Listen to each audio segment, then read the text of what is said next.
E aí, pessoal, tudo bem com vocês? Sejam bem-vindos a mais uma aula de História, tá? Hoje, a nossa aula 2, dando sequência ao conceito de império. Como todos vocês, puderam notar, na primeira aula nós abordamos não somente o conceito de império, mas nós, fizemos um passeio histórico aí sobre os diferentes tipos de governos que existiram e ainda existem, no nosso mundo, ok? Um fato interessante é que muitas daquelas formas de governo, elas mudaram, se adaptaram, algumas têm alguns traços parecidos, com o outro. E isso é uma coisa muito interessante de se pensar. Por quê? Porque principalmente vai acontecer, em algumas sociedades aí, tirânicas, ou ditatoriais, onde eles não vão ter, um slogan como sendo que um regime autocrático, mas vão pregar que eles são repúblicas. Logo, lembra que eu propus para vocês? Vamos pensar sobre isso. Será que todas as formas de repúblicas são democráticas? Certo? Ok. Vamos aprofundar um pouco mais, nessa aula, dentro mesmo do conceito de império. E no final, voltar fazendo uma perspectiva geral, tá, sobre as formas de governo, e vai dar tudo certo. É muito importante, pessoal, que esses conteúdos daqui, vocês façam o quê? Vocês copiem, aqueles trechinhos, aquelas palavras-chave, porque tudo isso aqui vai ajudar muito vocês quando vocês forem estudar para poder realizar a prova de bloco. Inclusive, esses conteúdos da aula 1 e 2 vão cair na prova de bloco de vocês, ok? Então, o que nós vamos ver lá na prova de bloco? Justamente isso. Tipo de governo, repúblicas, monarquias, certo? Vamos puxar também aqui para a nossa atualidade, como vivemos dentro do nosso regime republicano, dentro do nosso regime democrático, como funcionam os regimes monárquicos, o que é o império, o que é uma monarquia absolutista, por exemplo, ok? Então vamos lá, foco que vai dar tudo certo, beleza? Ok, vamos pegar um pouco desse histórico aí de império, tá bom? Olha só, pessoal, se a gente for parar para analisar, desde que o mundo é mundo, os seres humanos, rivalizam um com o outro, principalmente pela disputa de quê? Território, certo? Mas o que há de tão interessante no território que faz com que diferentes sociedades, diferentes povos, diferentes grupos entrem em conflito justamente para poder obter aquele espaço, tá bom? Antes de tudo, vamos pensar um pouco. Será que realmente, desde o início, as sociedades, os homens lutam entre si? Talvez a gente parar para analisar, lembra ali do período pré-histórico, em que a nossa espécie precisava lutar contra outros animais para poder alcançar ali aquele status hierárquico dentro do reino animal? Talvez, a partir do momento em que a nossa espécie conseguiu chegar no topo, nós apenas encontramos outro inimigo, capaz de rivalizar com a gente, que seria justamente quem? Nossa própria espécie, certo? Outros humanos, outros assentamentos, outros grupos, outras populações, por fim, outras sociedades, certo? Agora vamos pensar, o que será que motiva todo esse conflito, toda essa disputa, Por que nossa espécie que se adaptou, a viver em comunidades, entra em conflitos com outros povos, Isso é um fator interessante da gente pensar. Vamos criar uma situação aqui para a gente poder desenvolver essa ideia. Por exemplo, vivemos, vamos supor, eu e vocês, nós habitamos aqui um território, um pedaço de terra, onde ele tem água, onde ele tem animais, onde ele tem alguns recursos, para a gente sobreviver, e tudo isso é muito bom. Agora vamos pensar que durante muito tempo houve prosperidade, só que devido a alguma mudança climática, nós temos que entender que a civilização humana ela é influenciada pelos fatores climáticos, pela natureza, certo? Então vamos supor aí que de repente entra uma seca, Entra uma seca, um período de seca, não chove, e sem chuva, nós não conseguimos o quê? Ter água em abundância, não conseguimos o quê? Desenvolver a agricultura, certo? Então a sociedade ela entra em uma espécie de crise, né? Essa sociedade que está com falta de água está em crise, ok? Vamos supor que alguns quilômetros dali, né, há um rio com água em abundância, né? Vamos supor que nesse território, né, alguns quilômetros ali, ainda há chuva, né? Ainda há prosperidade. Só que chegando lá, né, por mais que lá tenha condição de garantir a sobrevivência, aquele território já é ocupado por por um outro grupo de pessoas, né? Por uma outra civilização, vamos dizer assim. E essa sociedade, a nossa, que está sendo afligida, né, por esses problemas, ela tenta por meios diplomáticos estabelecer algum tipo de relação ali com aquele povo e tentar, né, os recursos necessários para poder sobreviver. Só que aí aquela galera lá faz o quê? Ó, vocês podem vazar fora daqui, que o que a gente tem é só nosso, vocês não tem nada aí que me interessa não, vocês que vão procurar água e sobrevivência em outro lugar. Vamos supor então, né, que isso aconteceu e a nossa sociedade ali continua o quê? Sem chuva. Continua, né, entrando em uma crise econômica, em uma crise social, está tendo fome as pessoas, né? Então, para pensar que vocês aí estão vendo os seus familiares morrendo de fome, certo? O que você vai fazer? Você de repente vai ficar parado ali? Você vai ficar vendo seu ente querido morrer de fome? Não, né? Se por meios, talvez, diplomáticos, você não conseguiu resolver esse problema, no último desespero você vai pensar o quê? Cara, dane-se isso, né? Vai reunir aquele grupo de pessoas, né? Os mais fortes ali do seu grupo, né? Da sua comunidade, e vai então batalhar para poder o quê? Conquistar o recurso daquele território ocupado pelo aquele outro povo. Entenderam? Então vamos entender, vamos pensar que ocorreu dessa forma, tá bom? A luta, né, a briga por recursos, eu quero que todo mundo sempre lembre disso. A busca por recursos e a necessidade desses recursos motivou e ainda motiva até os dias de hoje os principais conflitos, beleza? Então o que isso significa? Será que são somente recursos necessários para a sobrevivência, como água, por exemplo, como comida? Pessoal, vamos pegar aí um exemplo de hoje. O que vocês acham que motivam ainda os conflitos que tem no Oriente Médio? É justamente o quê? O petróleo, certo? O petróleo ele é abundante em todo o lugar do mundo? Não, certo? E o petróleo não é um recurso natural que é altamente necessário para a sociedade hoje em dia? Então, por que há disputas e guerras e conflitos no Oriente Médio, por exemplo? Porque lá é um território abundante de petróleo, abundante desse tipo de recurso. Entenderam? Então, por exemplo, temos a figura dos Estados Unidos, que está sempre lá. Será que eles estão lá para poder levar a paz? Será que os Estados Unidos estão ali e outros territórios e outras grandes nações estão ali para poder trazer a paz para aquele povo que está em guerra? Ou será que eles, de certa forma, financiam aquela guerra porque é interessante para eles ter o controle daquele recurso? Entenderam? O que foi a colonização do Brasil, se não o interesse, né, dos portugueses em pegar os recursos daqui do Brasil? Quais eram os recursos do nosso território? Era justamente o quê? A princípio, o pau-brasil. Depois, o território ficou muito interessante para poder plantar algodão, plantar açúcar, né? Não plantar açúcar, né? Plantar a cana-de-açúcar, da qual é extraído o açúcar. Então, a gente tem que entender o quê? Que a disputa por recursos, né? Por mais valiosos que eles sejam, cada vez mais gera mais conflitos, beleza? Então, olha só. A história da humanidade pode ser contada a partir da perspectiva e disputa de poder entre os povos. Desde a antiguidade, os povos assim que se organizavam, muitas vezes entendiam que tinham como missão ampliar os seus domínios territoriais e culturais. Ok? Essa busca por poder, pessoal, é o que motiva isso, tá bom? Por que essa busca por recursos naturais significa poder?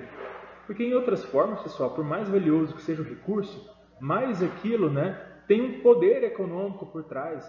Quanto mais poder econômico um país tem, mais ele tem formas de poder investir seus recursos. Pode ser tanto na educação, quanto em poder bélico, quanto em saúde pública. Então isso, pessoal, é o que motiva, né, essa guerra e essa loucura toda, né, pelos recursos que um território pode ter, tá bom? Por que será então que Roma, por exemplo, ela entrava em conflito com tantos povos? Será que era para poder expandir seu território somente para dizer, eu sou grande? Não, é porque esses territórios haviam coisas que eram valiosas, tá bom? Por exemplo, se a gente pensar, há territórios onde não há abundância de peixes, por mais que tenha rios. Há um território que, por mais que haja terra, não há abundância de madeira, certo? E há territórios que, por mais que haja abundância de rochas, por exemplo, não tem algumas valiosas, como é o caso do ouro, né? Não tem esses metais preciosos, como é o caso, né? Do ouro, como o caso de diamantes e qualquer uma dessas pedras preciosas. Entenderam? Então, olha só o Brasil após a descoberta do ouro, né? A loucura que não foi aqui para poder colonizar a região onde foi encontrado esse tipo de minério, como foi o caso de Minas Gerais, de Goiás, né, e do Mato Grosso. Então a gente tem que entender que os recursos valiosos, eles são então motivos das pessoas o quê? Entrarem em guerra, expandirem seu território, conquistarem outros espaços, ok? Olha só que interessante aqui, né? Como vocês acabaram de estudar aí no segundo bimestre sobre o Império Romano, olha, pessoal, a disponibilidade de recursos que o Império Romano podia dispor. Olha como o território era vasto, né? Eles conseguiram marcar presença além, né, do território europeu, né, além do continente europeu. Eles também estavam no continente africano. A gente pode notar que toda a superfície norte do continente africano era ocupado pelos romanos, assim como também a Ásia, né? Olha aí que interessante, o Oriente Médio também, todo tomado, né, pelo Império Romano. Nesse mapa nós conseguimos observar que há o quê? O Império Romano do Oriente, né, marcado aí em lilás, e o Império Romano do Ocidente, destacado aí com a cor laranja. Essa imagem de cima, nós podemos perceber, né, de certa forma, a grandiosidade que era o Império Romano, né? As suas construções, as suas vestimentas, né? O seu poderio bélico, as suas estradas, certo? A sua oferta de água encanada, pessoal, para a população. Tudo isso, se a gente for pensar, há mais de 2.000 anos atrás, é incrível, porque até hoje, no ano de 2020, nós sabemos que há locais, inclusive aqui no Brasil, onde as pessoas não possuem o mínimo do quê? Do saneamento básico, certo? E esse grande império, com essa disponibilidade absurda de recursos e riquezas, foi capaz de ter isso. Beleza? Vamos ver aí, né, o que é o império hoje, né? Vamos lá, se alguém reconhecer essa imagem de império aí é porque tá ligado na Globo, hein? Vamos lá. Justamente, pessoal, essa ideia de império, né, principalmente a gente pode perceber o quê? A palavra império hoje, ela representa muitas coisas. Pode representar, né, um território, como a gente conhece, que domina vários povos, né, e várias culturas diferentes, mas também pode significar o quê? Um grande negócio, uma grande empresa, certo? Por exemplo, o McDonald's, né? Ele não é simplesmente uma lanchonete, né? Foi construído um império de rede, né? De quê? Fast food. Com certeza, olha só o império. O que é uma característica de império? O império possui um governante, né? E esse governante não domina apenas o seu território, mas ele domina o quê? Ele domina também outras extensões territoriais, onde pessoas que possuam outros idiomas diferentes do território original ali, né, desse imperador, que possuam crenças diferentes, né, que estão distantes em outros locais, mas ainda assim pertencem a ele. Não quer dizer que o McDonald's, por exemplo, ele domina o Brasil, embora ele tenha, né, já centenas de redes aqui. Mas olha só, o McDonald's, por exemplo, ele surgiu nos Estados Unidos e hoje ele está presente, né, em todos os continentes do mundo, certo? Olha só, pessoal, a gente está em Anápolis. E há quantos anos, né, nós já não temos aqui aquele McDonald's, certo? E a mesma coisa serve para Burger King, serve Sushi Louco aí, né, que já está no Brasil e várias cidades no Brasil, né? Isso é só um exemplo de como existem esse tipo de império, ok? Olha só o império automobilístico, né, criado pela Honda, né, criado pela Volkswagen, criado pela Ford, pela Fiat, certo? São empresas que estão no mundo inteiro, são grandes conglomerados, né? São multinacionais com presença internacional aí em todos os continentes do mundo, certo? Então isso também significa império, certo? Na atualidade, o termo império possui diversos significados, variando de autor para autor. Atualmente, o termo império é utilizado para explicar relações de domínio nas mais diferentes épocas e regiões do planeta. Por isso, né, o termo império ele é bastante amplo e complexo, beleza, pessoal? Países, né, como Estados Unidos, China e Rússia são muitas vezes apontados como impérios contemporâneos, tá? Talvez não império, né? Mas de certa forma eles são países imperialistas. Por quê? Porque a sua área de atuação e influência, né, transbordam ali, né, saem do seu território original. Olha só a influência que os Estados Unidos têm no mundo inteiro, não é mesmo?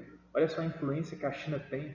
Tenho certeza que todo mundo aí possui um tipo de produto, um tipo de tecnologia. O próprio aparelho que vocês estão me vendo e ouvindo agora e adorando a aula, também é o quê? Algo feito para um outro país, certo? Então a gente entende o quê? Caramba, a área de influência, a importância, a dominação que esses países têm sobre nós também é muito interessante de se pensar, certo? Olha só, pessoal, os Estados Unidos, né, e também a Inglaterra, eles foram capazes de transformar o idioma deles, que no caso é o idioma inglês, né, como o mais falado do mundo, embora eles não sejam a maior população que fala o idioma nativo, certo? Por quê? Porque é uma potência econômica tão poderosa, são potências imperialistas tão grandiosas, que o seu idioma, né, ele foi utilizado como sendo o idioma internacional. Em qualquer lugar do mundo, pessoal, vocês vão encontrar pessoas que falam inglês, certo? E cada vez mais nós percebemos que o inglês é inserido dentro do nosso dia a dia. Entenderam? Vamos lá, vamos pensar em alguns exemplos aí de palavras em inglês que já estão no nosso dia a dia. Fast food, né? É um exemplo. Coaching, né? Quem aí não detesta um coaching, né? Vamos lá, eu quero que vocês também vão pensando aí em outros nomes, né? Olha, smartphone, né? Facebook, né? São vários nomes que são e palavras que são em inglês que nós já inserimos aí no nosso dia a dia. Ó, hot dog, sanduíche, né? Cheeseburger. Então, né? É só o início, gente. Vamos pensar aqui agora, então, em exemplos, ok? Eu trouxe, né, no finalzinho da última aula, uns exemplos aí sobre o que era império, né? Melhor, sobre países ou nações, civilizações que foram imperiais, e a gente consegue pensar, né, com facilidade em muitas dessas. O Império Português, né, que no caso deu origem ao Brasil. Por que império? Porque eles estavam presentes nos 4 continentes do mundo, certo? Inclusive, pessoal, o que fez o Brasil se tornar um império foi o momento em que o Brasil se transformou na sede do Império Português. Quando a monarquia portuguesa, né, quando a realeza portuguesa sai de Portugal e passa a governar todo o seu império a partir de onde? A partir do Rio de Janeiro ali, certo? Então, por que isso acontece? Porque naquela época estava havendo o quê? Uma marcha imperial francesa. Quem que era o cara? Napoleão Bonaparte. Eu sei que já faz um pouco de tempo, né, que vocês aprenderam esse conteúdo, mas eu quero que todo mundo aí meio que se recorde. O que Napoleão fez? Napoleão, né, pouco tempo depois, olha só que interessante, é por isso que eu quero que vocês associem isso aos tipos de governo e como eles são acostumados a mudar de um para o outro. Olha, Napoleão Bonaparte surgiu a partir do momento em que a França havia realizado uma revolução. Essa revolução ela buscou o quê? Acabar com a monarquia, certo? Qual que é a lógica do regime monárquico? Um regime governado por rei, certo? O que eles fizeram? Acabaram com a monarquia do país através da Revolução Francesa, que foi um marco, né, muito conhecido e famoso para as nossas civilizações ocidentais. E olha que interessante, acabou com a monarquia. Durante algum tempo passaram a ter uma espécie de líder, né, uma espécie de democracia ali, uma república, né, uma república. Mas pouco tempo depois da revolução, em que acabou com a monarquia, eles vão ter um imperador. E por que o governo de Napoleão Bonaparte é conhecido como o de um império? Porque ele vai passar o quê? A ter uma visão, uma espécie de governo de expansão territorial. O que isso significa? Quer dizer, então, que Napoleão Bonaparte organiza o exército e passa a marchar pela Europa e conquistar outros países. Quais países, por exemplo, a França conquistou nessa época? Conquistou a Espanha, por exemplo, e ameaçou o quê? Conquistar também Portugal, caso eles não se aliassem a ele e rompessem o tratado, né, que eles tinham com a Inglaterra. Então Portugal, né, vai ter aquele lance todo, vai fugir para o Brasil, a França vai tomar conta ali de Portugal por um tempo, vão tentar uma investida para poder conquistar também a Rússia, e vai ser onde eles vão falhar e etc. Tá? Mas ainda assim, Napoleão Bonaparte é conhecido como um imperador. Nesse momento, a França foi um império e depois deixou de ser. Da mesma forma rápida como ela se transformou em um império, brevemente também ela vai deixar de ser, porque Napoleão vai perder a guerra, né, e a França vai voltar a ser apenas a França. Tá? Ok, então.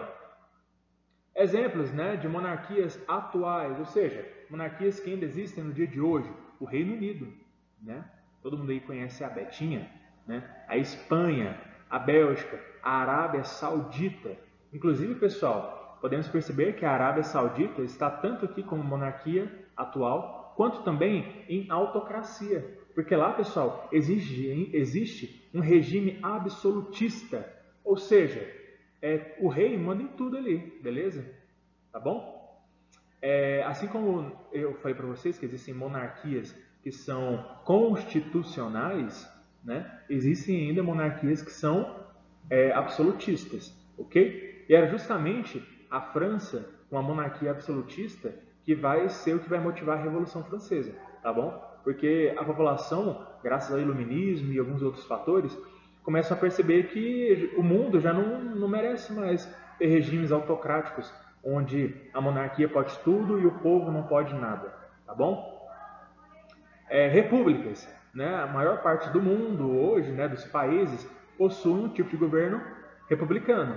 Só que isso não significa que eles são democráticos, como por exemplo, a Venezuela, a Coreia do Norte, a China, a Palestina, o Egito, todos eles são repúblicas. Mas lá vigoram o quê? Regimes autocráticos, onde há a figura de um ditador, né, ou caso um chefe de Estado, que possui o poder de tomar decisões autocráticas, né, ou seja, umas decisões voltadas ali somente, né, para o poder dele. Ele é tão poderoso, o chefe de Estado, nessas repúblicas, que eles não vivem, né, uma democracia plenamente, ok? E aí, né, autocracias, Venezuela e tal, citei para vocês, o Catar, né, o Emirados Árabes, muitos países ali da África, tá bom? Cuba, né, aqui no continente americano, beleza? Então, é isso aí. Esse mapinha aqui, ó, ele é muito interessante porque ele consegue mostrar o índice, né, de democracia no mundo, ok? Em verde são países totalmente democráticos, que é o caso do Canadá, da Austrália, né, alguns países aqui do extremo norte da Europa. Em verde mais claro, né? Vemos aí Portugal, Espanha, a França, a Inglaterra. Talvez, né, um pouquinho menos, temos aí os Estados Unidos, a Argentina, né, mas ainda são esses tons de verde. Agora, um sistema híbrido, né? Um sistema híbrido. Já está aqui, ó, na maior parte do continente africano, né, em grande parte do continente asiático também, a Eurásia, né, aqui, porque a Rússia também não vive uma democracia plena, né? A gente pode perceber aqui pelo tom de cor deles, né, que o autoritarismo ele entra em vigor nessas partes aqui do mundo, ok? Agora bem um tom bem escuro mesmo, né, aqui na África, a Arábia Saudita, como eu disse para vocês, aqui ó, a Coreia do Norte, bem aqui do ladinho da China, né? Eu vou até marcar aqui para todo mundo ter noção. Aqui ó, onde eu marquei aqui agora é a Coreia do Norte, para quem não sabe, beleza? Acredito que nem todos aqui são iguais aos estadunidenses, mas devem ter noção de onde é que estão os países no mapa. Aqui, né, na América, temos, com esse tom bem escuro, Cuba. Nossa, horrível escrever isso aqui, né? E aqui, a Venezuela, beleza? Então, pessoal, nós então com isso finalizamos o nosso conteúdo, ok? Naquelas atividades, tudo aqui, todas as nossas questões eu não necessariamente trabalhei, né? Por exemplo, o que significa? Porque já está implícito, ok? O exemplo, né, de que era um império antes e que é um império atual, beleza? Agora cabe a vocês aí pegar todo esse apanhado de conhecimento, responder, mentalizar, copiar o que for necessário e, né, junto com o texto que eu mandei no plano de estudo para vocês, estudarem para a prova de bloco. Beleza? Qualquer dúvida, estamos online aí, pode mandar mensagem para mim lá no grupo do WhatsApp e vamos continuar focando aí para poder aprender. E mais do que somente aprender com o propósito de realizar provas, de fazer avaliações, a gente ter noção, pessoal, de por que a democracia é tão importante assim, né? Por que o Brasil não está com um tom tão verde assim, mesmo a gente sabendo que de 4 em 4 anos nós temos eleições para poder candidatar. Será que é o esquema de corrupção? Será que é o esquema de compra de votos? O que será, né, que abala as estruturas do Brasil para a gente não ser considerado um país com uma democracia completa, sendo que nós, né, entendemos que é assim, ok? Então é isso aí, pessoal. Muito obrigado a todos, beleza? E tchau.